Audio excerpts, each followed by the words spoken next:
Chapter 23.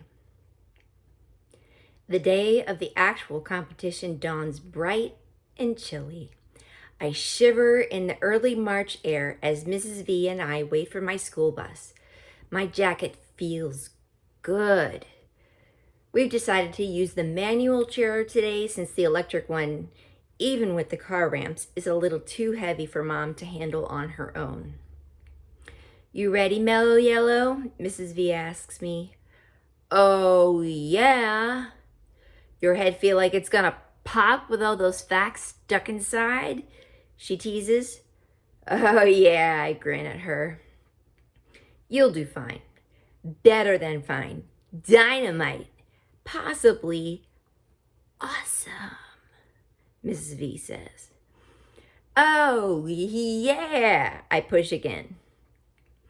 "We'll all be downtown in the audience cheering you on." "And the team?" "There are others on the team?" she asks, smacking herself on the forehead. "I thought you were a solo act." "And teams from the other schools?" "Don't worry, you're smarter than all of them put together, so we'll be cheering the loudest. Your mom and me and Dad and Penny." "Do I look okay?" Mrs. V looks me up and down.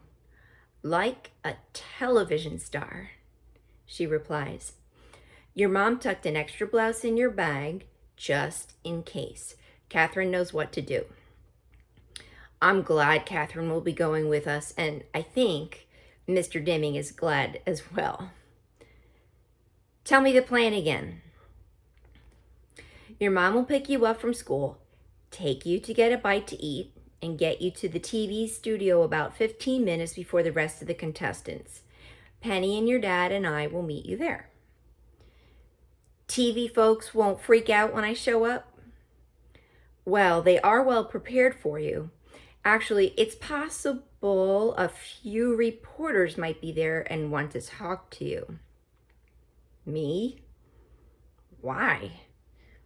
I cannot imagine why any news person would want to talk to somebody who can only talk through a machine.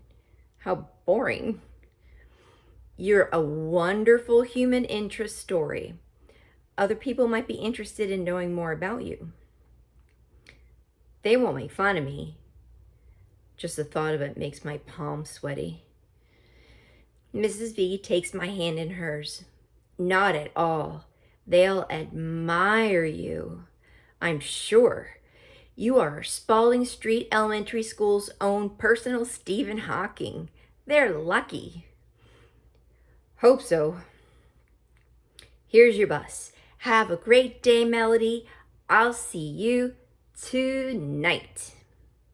I managed to get through the day without spilling anything on my clothes, and I'm relieved to see Mom when the last bell rings at school. After a quick meal of macaroni and applesauce in the car, smart Mom, nothing red, we head downtown. We find a handicapped parking spot right in the front of the studio, and the usual unloading the chair down the car ramps, seating me and strapping me in, and then attaching Elvira, we roll inside.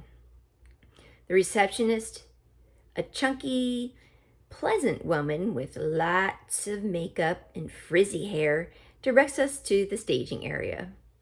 I have to blink a little to figure it all out. Everything you see on TV is fake. I see the place where they film the news. When I watch it on television at home, it looks like the reporters are sitting in front of a huge window that shows all of downtown. But it's just a painting. And it's pretty small. So is the desk where the reporters sit. It seems so much bigger from home. I recognize a couple of the reporters who I watch every day. I can't believe how skinny the morning lady is. On TV, she looks normal size. I'm going to look like a huge balloon when the camera shows me. Speaking of cameras, they are huge, like giant black mechanical space beings on wheels. Guys with headphones and women with clipboards run around checking stuff. The back part of the studio is dark, but the place where the contest will take place is lit brightly. I can see where the teams will stand and the big buttons they'll push for the answers. In another room, behind all the cameras and the action, are the benches where the audience sits. Some people have already filed in. I can see them through a large glass window. I jump when Catherine taps me on the shoulder. Fascinating, huh? For real, I type. She and Mom chat a bit before a man wearing jeans and a Cincinnati Bengal sweatshirt approaches us. "Excuse me," he says to me, "but are you Melody Brooks?" Surprised, I quickly hit yes. "My name is Paul, and I'm the stage manager." His huge hand swallows mine as he shakes it. "I'm glad you're here early. Let's see if we have you set up correctly. We're really glad to have you participate." He spoke directly to me, not Mom, not Catherine. I liked him right away. We roll across the studio, careful to avoid cords and wires, and enter the area where the competition will take place. "This is where the members of each team will stand," he explains. "They each have 4 large buttons to push. Red is for the letter A. B is blue for the letter B. Yellow is for the letter C, and D, of course, is green." I nod. "And here, Miss Melody, is where you will sit, right next to your teammates. I have rigged a special answer board for you so it's adjusted to the height of your wheelchair." He looks pretty proud of himself as he shows me the setup. "Wow," I type. "This is perfect. How did you know?" "My son is in a wheelchair," he says with a shrug. "I build stuff for Rusty all the time. But there's no way he could do what you are about to do." He kneels down so he can look me in the eye. "Knock their socks off, champ. Rusty will be watching." "Okay," I type. "For Rusty." He rolls me behind my answer board and lets me practice with the 4 color-coded buttons. Because they are so large, hitting the right one is actually easier than using the Medi Talker. I don't even have to aim with my thumb. I can use my whole fist. When I hit the red button, the letter A lights up on the screen in front of me to lock in the answer. "Thanks, Paul," I type. "Very, very much." He winks, gives all of the buttons a quick punch to make sure they all light up, then tells me he'll see me later.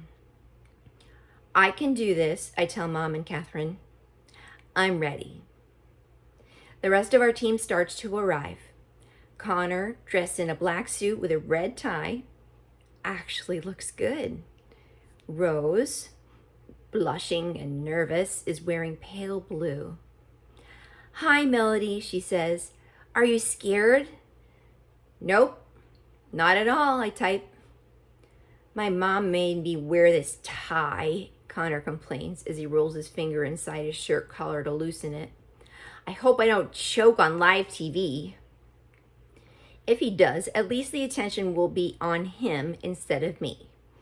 What if I do something stupid or I start to drool and the camera does a close-up? Amanda, Rodney, Molly, and Elena, the alternates, look a little sad as they wander around the studio. They won't get a chance to participate unless something happens to disqualify one of the 4 of us. I guess that includes Connor fainting or me convulsing. "Are you okay?" I hear Rose ask Amanda. "Yeah, but it's just like I'm all dressed up with nothing to do." "I feel you," Rose says. "Break a leg," Amanda tells her. "Really?" Rose smiles. "That's what you're supposed to say for good luck," Amanda explains. "I know, but look at it this way. At the finals in Washington, there are 6 people on the team, so that opens things up a little. So go out there and win." "Will do."